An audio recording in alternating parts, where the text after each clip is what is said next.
नमस्कार मित्रों, मैं अर्जुन आज फिर से आपके लिए एक महत्वपूर्ण फिर से बिंदु लेकर आया हूं जिसका नाम है निविदा या टेंडर।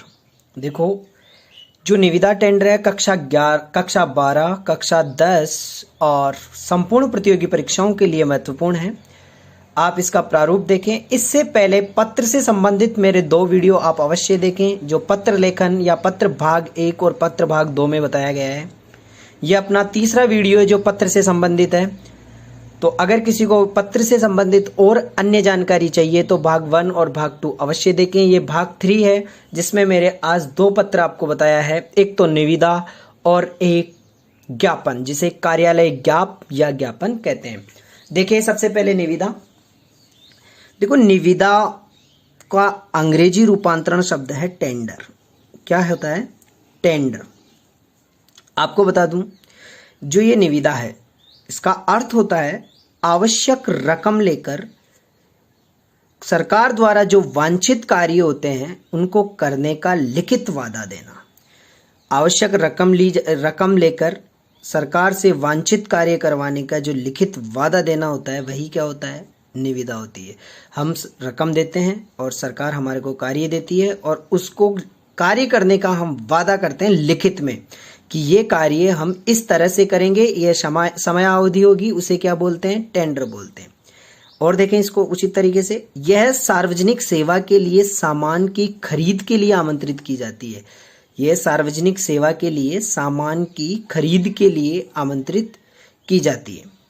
सरकारी एवं गैर सरकारी कार्यालयों की दैनिक आवश्यकताओं एवं किसी कार्य को संपन्न करवाने हेतु सार्वजनिक रूप से समाचार पत्रों में जो सूचना प्रकाशित की जाती है उसे निविदा सूचना कहते हैं। आपने देखा होगा, अखबार अगर आप डेली पढ़ते हो तो डेली कोई ना कोई निविदा जरूर अखबार में आती है, उसका प्रारूप भी दिया हुआ रहता है। और आपको बता दूं कि समाचार पत्रों में सूचना प्रकाशित की जाती है ये सार्वजनिक करवाने के लिए, क्योंकि टेंडर जो होता है वो एक व्यक्ति विशेष के लिए नहीं होता है, सभी के लिए होता है। आप इसको किस तरह से अपना बनाते हो वो होता है इसका रूप। इसी तरह से निविदा को 2 प्रकारों में बांटा गया है। एक तो सीमित निविदा होती है और एक होती है खुली निविदा।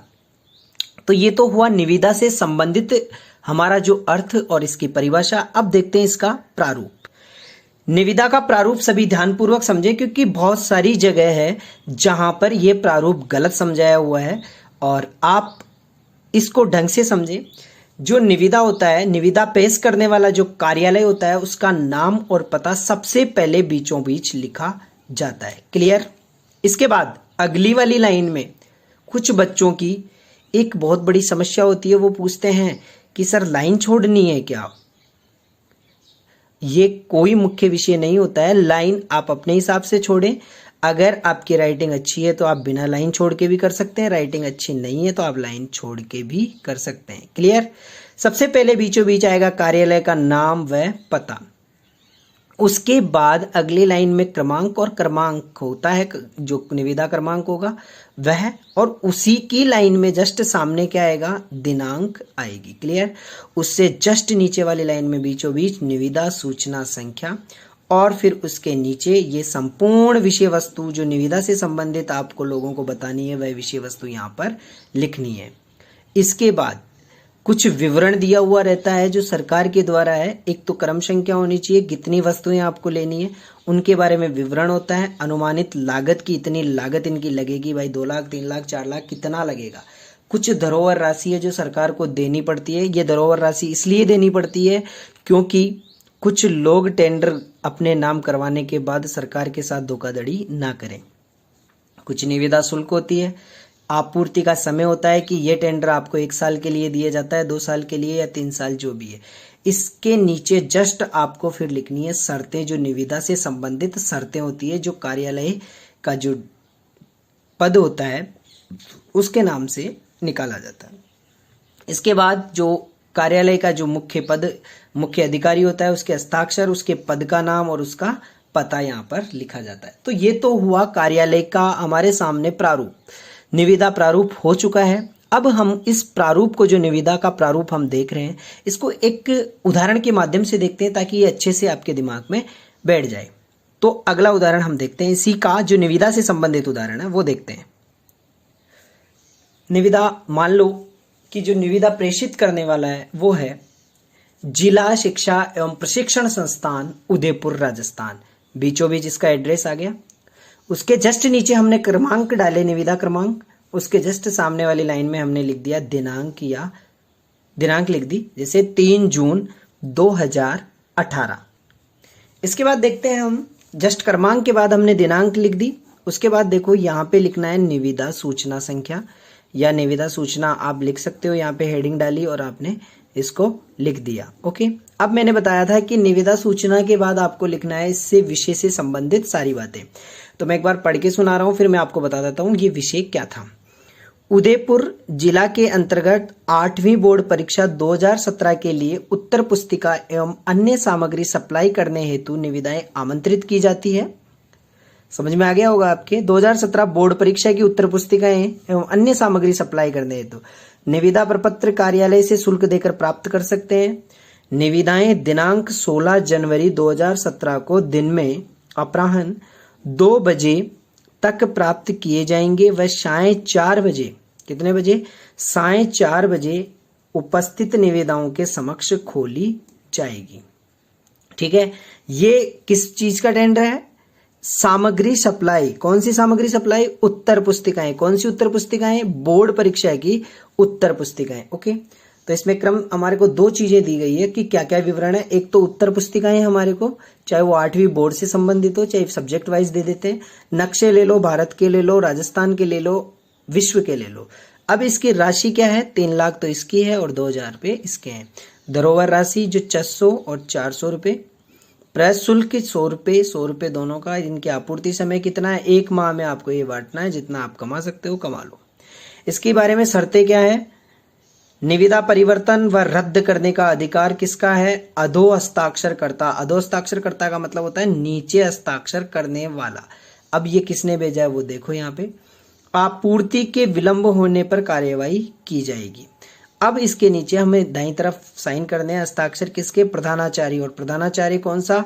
डाइट। डाइट का मतलब क्या होता है आप सभी को बता दूं, डाइट का मतलब होता है जिला शिक्षा एवं प्रशिक्षण संस्थान। इसके हस्ताक्षर यहाँ पे। तो ये हमारा निविदा प्रारूप कंप्लीट हो चुका है। आपको इसी प्रारूप में एग्जाम में, चाहे 10वीं का बोर्ड का पेपर हो, चाहे 12वीं का पेपर हो, चाहे प्रतियोगी परीक्षा में, यहाँ से प्रश्न पूछा जा सकता है कि क्रमांक कहाँ लिखा जाता है और निविदा का जो प्रारूप है इसमें बीचों बीच पद कहने का मतलब एड्रेस कहाँ लिखा जाता है। क्लियर? तो यहाँ तक आप सभी को समझ में आ गया होगा। नहीं आया हो तो एक बार फिर से पुनर्रिवीजन करें इसका और पुनर्मूल्यांकन भी करें। और इसके बाद हमने बात करी थी कि आज निविदा के साथ साथ आपको ज्ञापन का फॉर्मेट भी बताया जाएगा। ज्ञापन का प्रारूप क्या होता है वो हम देखते हैं। अब जो हमारा अगला पत्र है वह है ज्ञापन, जिसे कार्यालय ज्ञाप भी कहा जाता है और अंग्रेजी इसका रूपांतरण होता है मेमोरेंडम। मेमोरेंडम जिसे ज्ञापन ही कहते हैं। क्या होता है ज्ञापन, उससे संबंधित जो बातें वो देखते हैं। सरकार के विभिन्न मंत्रालयों विभागों के बीच आपस में सूचना प्रदान करने का जो औपचारिक पत्र होता है उसे क्या बोलते हैं? ज्ञापन कहते हैं। औपचारिक पत्र होगा किस किस के बीच? सरकार के विभिन्न मंत्रालयों एवं विभागों के बीच। सूचना विभाग से विभाग में ही दी जाएगी, बाहर नहीं। कोई किसी नियम या निर्देश पर चर्चा करने के लिए ज्ञापन दिया जा सकता है। किसी नियम या निर्देश पे चर्चा करने के लिए। आदेशात्मक नहीं होता है, इसमें आदेश नहीं दिया जाता है। इसमें ऐसा नहीं कि ये कार्य करना जरूरी है। विचारों का आदान प्रदान है, आपको अच्छा लगे तो करो, नहीं लगे तो मत करो। रचना शैली अधिसूचना जैसी होगी। अब ये रचना शैली अधिसूचना जैसी कैसे? कहने का मतलब ये है कि अधिसूचना की जो रचना शैली है वही ज्ञापन की होती है। और अधिसूचना से संबंधित आपको अब अधिसूचना आनी चाहिए कि अधिसूचना में किस तरह से होती है। इसके लिए आप पत्र भाग 2 में देखें कि अधिसूचना किस तरह से लिखी जाती है। एक ही विभाग के अंदर होता है जो ज्ञापन। मैंने पहले ही बताया कि कोई भी सूचना होगी आपस में अगर प्रदान की जाती है तो वह एक विभाग से दूसरे विभाग में ही ना होकर एक ही विभाग के अंदर होती है। संबोधन नहीं होता है, इसमें कोई संबोधन नहीं होता है। क्लियर? ये ज्ञापन से संबंधित जो भी महत्वपूर्ण बातें थी वो मैंने आपको बता दी है। अब देखें कि ज्ञापन का जो फॉर्मेट है, प्रारूप है, वह किस तरह से होता है। ज्ञापन में सबसे बीचों बीच आएगा विभाग या कार्यालय का नाम, ठीक है। उसके जस्ट नीचे वाली लाइन में आएगा क्रमांक और उसके जस्ट सामने वाली लाइन में आएगी दिनांक। ओके, उसके बाद ज्ञापन शीर्षक डाला जाएगा, उसके बाद विषय डाली जाएगी, फिर बीच में विषय वस्तु, ज्ञापन से संबंधित संपूर्ण विषय वस्तु यहाँ पर लिखी जाएगी, और उसके बाद अधिकारी का पद और उसका नाम यहाँ पर लिखा जाएगा दाईं तरफ। ये जब पद लिख दिया जाए उसके नीचे लिखना है, ध्यान रखें, पद के नीचे लिखना है सेवा में, अर्थात किसको भेजा जा रहा है। ये तो हो गया प्रेषक और ये हो गया प्रेषिती। क्लियर, प्रेषक यहाँ पे आएगा, प्रेषिती जिसको भेजना है वो यहाँ आएगा, जो भेज रहा है वो यहाँ आएगा, क्रमांक यहाँ आएगा, दिनांक उसके सामने आएगी, बीच में ज्ञापन शीर्षक डालना है, फिर विषय लिखनी है और फिर विषय वस्तु से संबंधित सारी जानकारी यहाँ देना है, फिर अधिकारी का नाम और पद दाईं तरफ लिखना है। सभी इस फॉर्मेट को याद रखें। अब मैं आपको एक उदाहरण के माध्यम से बता देता हूँ कि किस तरह से ज्ञापन या कार्यालय ज्ञाप भेजा जाता है। मान लीजिए कि प्रश्न आता है कि जो भाषा विभाग है उसकी तरफ से एक ज्ञापन प्रस्तुत किया जाता है अपने ही विभाग में, कि उस विभाग में क्या होता है, अपनी ही भाषा में बातें करी जाती है या अपनी ही भाषा में आदान प्रदान होता है पत्रों का। तो वहां पर एक ज्ञापन निकला जाता है जिसमें एक मुख्य विषय होता है जिसका नाम होता है कार्यालय में हिंदी प्रयोग को बढ़ावा देने हेतु। या हम इसमें एग्जाम में प्रश्न किस तरह से आएगा, कार्यालय में हिंदी प्रयोग को बढ़ावा देने हेतु राजस्थान सरकार के भाषा विभाग के द्वारा एक ज्ञापन तैयार कीजिए। ठीक है, किस तरह से होगा, तो हमें किसकी सरकार की तरफ से, राजस्थान सरकार की तरफ से ज्ञापन भेजना है, अर्थात प्रेषक कौन है, राजस्थान सरकार। तो ये सबसे पहले भेजने वाला आ गया। क्लियर, भेजने वाले का यहाँ पे एड्रेस आ गया। ओके, इसके बाद सॉरी ये गलत से यहाँ पे लिख दिया, राजस्थान सरकार ये प्रेषक हो गया। उसके बाद मैंने बताया था क्रमांक, ये क्रमांक आ गया। मैंने कुछ भी क्रमांक में हमेशा पत्रों के मैं एक ही चीज बताता हूँ, पत्र क्रमांक जो होते हैं वो इस तरह का होना चाहिए जो एकदम सरकारी लगे। जस्ट इसी के सामने वाली लाइन में हमें क्या लिखना है, दिनांक लिखनी है। क्या लिखना है, दिनांक। जैसे 20 अगस्त 2017, जो ये ज्ञापन मैंने यहाँ से काटा था ये मिस प्रिंट हो गया, ये यहाँ पर आएगा। क्या पर आएगा, यहाँ पर। कहने का मतलब इन दोनों लाइन, इस वाली लाइन के नीचे आएगा ज्ञापन, जिसे शीर्षक के रूप में लिखना है। और ज्ञापन से जस्ट नीचे हमें क्या लिखना है, विषय लिखना है, कार्यालय में हिंदी प्रयोग को बढ़ावा देने हेतु। तो मैंने प्रश्न बता दिया था, प्रश्न सभी बच्चे लिख लें कि राजस्थान सरकार भाषा विभाग की तरफ से कार्यालय में हिंदी प्रयोग को बढ़ावा देने हेतु एक ज्ञापन तैयार कीजिए, ज्ञापन का प्रारूप लिखिए। अब देखो इसकी मुख्य विषय वस्तु क्या होगी। अत्यंत दुख का विषय है कि विभाग द्वारा अधिकांश कार्य अंग्रेजी में हो रहा है। अत्यंत दुख का विषय है कि अपने विभाग में या भाषा विभाग में जो भी कार्य हो रहा है वह सभी किस में हो रहा है, अंग्रेजी विषय में हो रहा है। क्लियर, किस विषय में हो रहा है, अंग्रेजी विषय में।